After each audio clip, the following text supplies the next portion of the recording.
तुम लोग भी मुंह कर दो भाई। हाँ बस, अब कल चौकी डबल में बिछाइएगा, हमारे आगे भी कर सकते हैं कल से। अब रहने दीजिए, आज जो है अब जा करके सब कहने लगे कि यदि आपको ऐसा जमाई पसंद नहीं था तो आपने अपनी बेटी सती का इनसे विवाह क्यों करवाया? कहा अरे हम तो नहीं करवा रहे थे, पर ये जो सती है यही नहीं मान रही थी और ये जबरदस्ती जो है इससे विवाह करवाया। और देखो मेरी बेटी कितनी सुशील, कितनी जो है, ये तो कहा मृग नहीं, हमारी बेटी का आंख देखो, ये तो हिरन जैसा, और ये कहा बंदर का आंख वाला मरकट लोचन।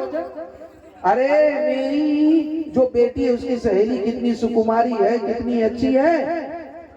और ये जो भोलेनाथ हैं इनके, अरे मत पूछो, इनके जो दोस्त लोग हैं ना सब भूत प्रेत के ही संग करने वाले हैं। इधर जो है भोलेनाथ को जब इस तरह से कह रहे थे कुर्सी दे दीजिए, बैठा दीजिए, विराजित करिए, खड़ा भी अच्छा है क्योंकि पीछे भगवान विष्णु ढक गए हैं, तो कोने में बिठा उधर दे दीजिए कुर्सी, बैठो भाई आसन में विराजो।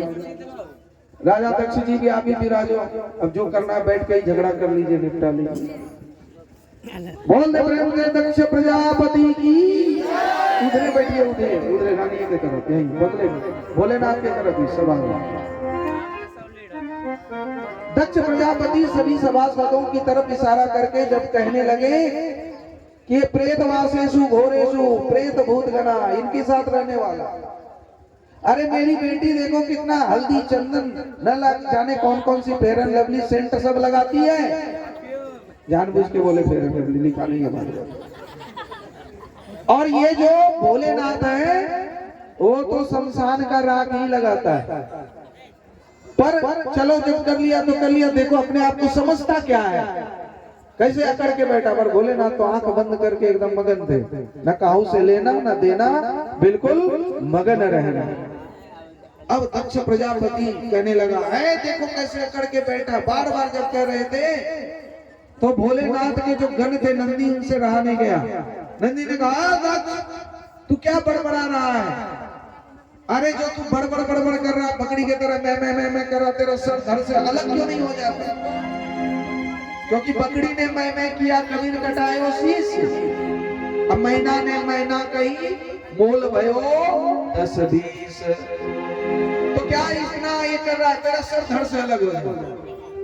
तो इधर राजा दक्ष का भी भृगु ऋषि ये सब उनके पक्ष में थे, उन्होंने नंदी आदि गणों से कहा ए तू क्या इतना बोल रहा है, रहता तो बहुत पिचास के संग भोलेनाथ के संग हमेशा अमंगल वेश धारण किए रहता है, जा तू अमंगल वेश धारण करेगा, अरे तेरा खान पान रहन सहन शौचाचार का कोई ठीक नहीं रहेगा, क्या तू बड़बड़ा रहा है, जा तू से भी बना रहेगा। नंदी ने कहा है ब्राह्मण देवता भृगु जी महाराज, आप अपने आप को क्या समझते हैं, बहुत शौचाचार, आप अपने को बहुत नियम क्रिया से बंधे हुए समझते हैं। अरे जाइए, आप अभी पाखंड में निरत रहेंगे, आप बहुत कुछ करेंगे फिर भी आज पर जो है लक्ष्मी की कृपा कभी नहीं होगी। जाइए गला उठा के घूमते रहे। अब जब दोनों तरफ बिल्कुल ये स्वागत समारोह ना होकर के साफ समारोह हुआ, भोलेनाथ ने सोचा हमरे ही कारण ये झगड़ा है। तो भोलेनाथ वहां से उठ करके कैलाश आकर, भोलेनाथ अरे भाई कुर्सी यहाँ लगा दो, कैलाश ही है।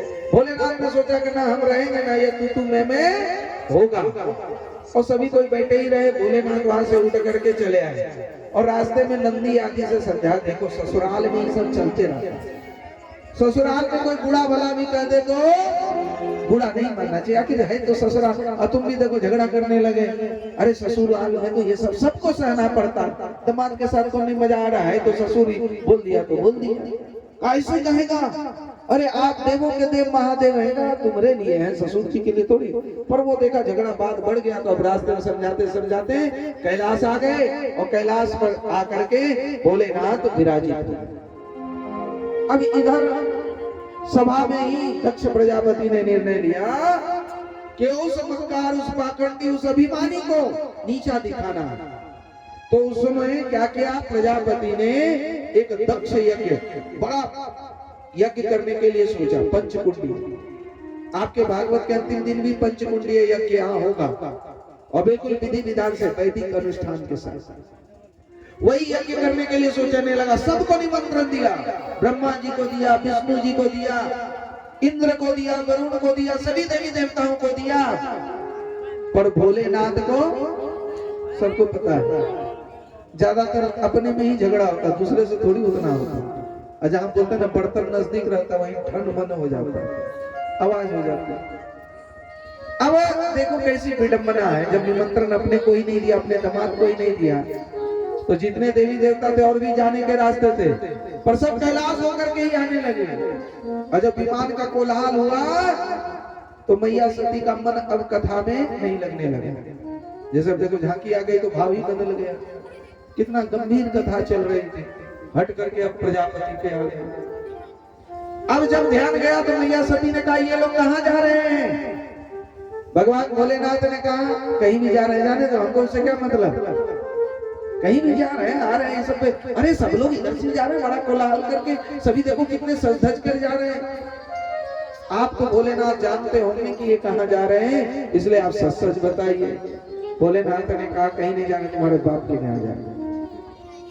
और किसी को ना माता जी को, स्त्रियों को बाप कह दो तो फिर देख लेना उस दिन रोटी कैसी बनेगी, उस दिन खाना कैसा बनता है। आप लोग तो नहीं बनाते होंगे, चाहे कितना भी बाप भाई दादा होकर नहीं भाई, आप में सम्मान है। आपका बाप सस्ता, उसका बाप बहुत महंगा, क्या तो उस दिन उसके पिताजी को भी खाना नहीं मिलना चाहिए। पर आप लोग तो ऐसा नहीं करते, नहीं करना भाई, बाप नहीं करना, पिताजी। नहीं बाप कह दोगे तो बस समझ लेना। ऐसे ये घर में रोज खटपट होता था, रोज झगड़ा।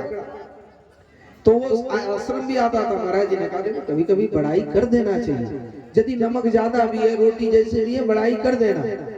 पत्नी को भी लगा कि रोज झगड़ा होता है, तो लगता मेरा हाथ का खाना मेरे पति को अच्छा नहीं लगता है। तो उस दिन क्या हुआ कि वो होटल से ही खाना मंगवा लिया कि चलो आज होटल का ही देखते हैं।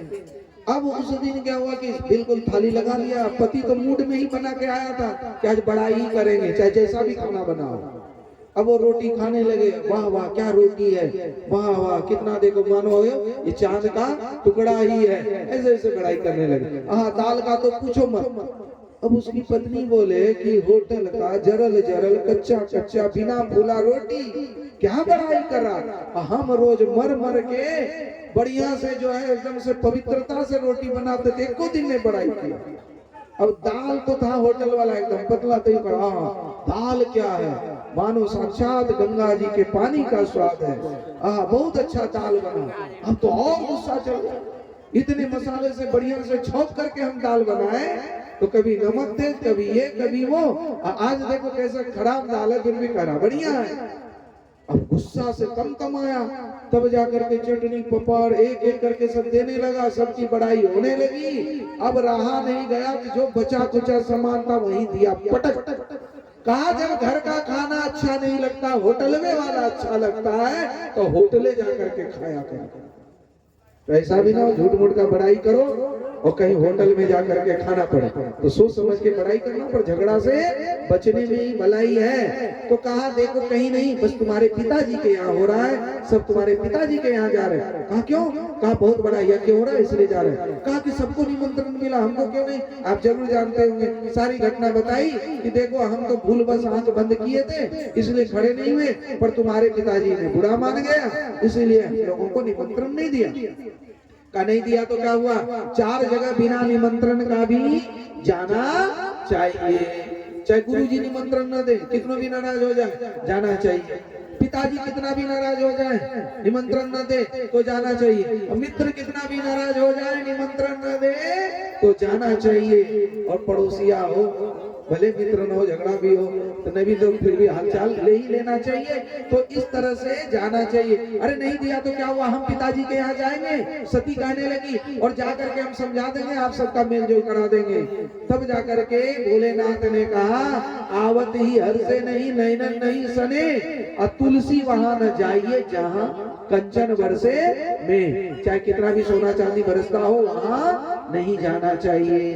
कहा नहीं हम तो जाएंगे, हट कर ली। कहा तब तुम जानो वही है वही जो राम रची राखा, अको करी तड़क बढ़ावे शाखा।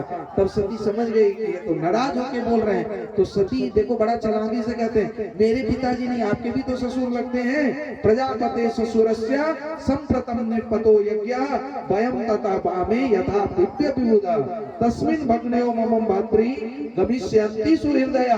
अरे आपके ससुर के यहाँ इतना बड़ा यज्ञ हो और हम लोग ना जाएं तो कैसे होगा? अपना पिताजी नहीं कहा, आपका ससुर। देखो पति से भी बात करने का तरीका, मेरा पिताजी मेरा भाई मत कहना, आपका ससुर, आपका साला, आपका साली, तो कहे नहीं जाएंगे। और कहा देखो हम एक दो बहन थोड़ी हैं, 16 बहनें हैं, सभी बहनें आएंगी, एक एक घर कहाँ मिलने जाएंगे, तो 16 बहनों से मिल लेंगे और वहीं पर सबसे मिलजुल करके आ जाएंगे। इसलिए चलो। कहा नहीं हम तो नहीं जाएंगे, आज तुमको जाना जाओ। अब ये कह करके आंख बंद करके भोलेनाथ बैठ गए, जाना है तो जाओ, नहीं जाना मत जाओ। पर माया सती को लगा ये ठीक ढंग से तो आज्ञा दे नहीं रहे हैं, और देखो कैसे आंख बंद करके बैठ गए। फिर भी वो अपनी बुढ़िया बिस्तर लेकर के निकल पड़ी। भोले बाबा ने देख लिया ये मानेगी नहीं, जाके ही रहेगी, तो नंदी से कहा नंदी इसको साथ में ले जाओ और सकुशल जो है कनखल हरिद्वार पहुंचा दो इनके पिताजी के यहाँ। अब नंदी आए, मैया मैया आओ आओ, भोलेनाथ ने कहा है, और मैया पार्वती उस पर बैठ गई। अभी देखो मोटर पर यानी नंदी पर धर्म रूपी बैल पर मैया सती बैठी है अकेले, पर भोलेनाथ है नहीं। जब सच्ची हो और ज्ञान ना हो तो धर्म आधा अधूरा लगता है। आज किसी तरह से तो पहुंची, और जैसे ही पहुंची तो क्या हुआ, आइए गोस्वामी जी के चौपाई के माध्यम से सुनते हैं। पिता भवन जब गई भवानी अतक्ष प्रास कहूं न सनमानी। राम सिया राम जय जय राम, सिया राम जय जय राम। ओ सादर भलाई एक माता बगनी मिली बहुत मुस्कुराता। राम सिया राम जय जय राम, सिया राम जय। जब पिता के भवन में गई कोई मान सम्मान नहीं, सब मुस्कुरा करके भगनी माने बहनें मिलने लगी। अब बहनें कहने लगे का तुम्हारा पति कुछ बढ़िया ड्रेस खरीदा कि नहीं, वो डोनियर का जींस कि वही बागंबर छाली पहने रहते। अरे तुम्हारे पति कोई बढ़िया मकान बनाया कि नहीं, कि वही टटिया का मकान और शमशान में ही पड़े रहते हैं। अरे तुम्हारे पति का कुछ अच्छा दोस्त बना कि नहीं, बड़े लोगों के साथ उठना बैठना है कि नहीं, कि बस वही भूत प्रेत के साथ। इस तरह से जो भी बहनें मिली इसी तरह से कुछ न कुछ उपलाभ करने लगी। पर मैया सती इन सब बातों का बुरा नहीं मानी, और वह सीधा मैया के पास आई। मैया तो कुछ हृदय से लगाया, बेटी हम तो चाहते ही थे तू आओ, और आ गई तो बहुत अच्छा है। पर मैया सती ने कहा चलो माँ से तो बाद में मिलेंगे, पहले जहाँ यज्ञ हो रहा है वहां जाए।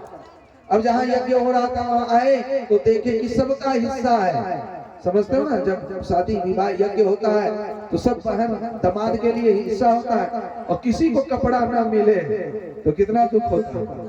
तो अब देखा सबके लिए हिस्सा है, बाहर वालों के लिए हिस्सा है, और जो घर का जमाई है सबसे छोटा प्यारा, और भोलेनाथ के लिए कोई हिस्सा नहीं। मैया सती को आया क्रोध, ये तो घोर अनर्थ हो गया। अब हमने कौन सा मुंह लेकर के भोलेनाथ के पास जाएंगे। अरे भोलेनाथ हमको कहोगे आओ दक्ष कुमारी तुम्हारा बहुत स्वागत है, देखा पहले से ही मना कर रहे थे।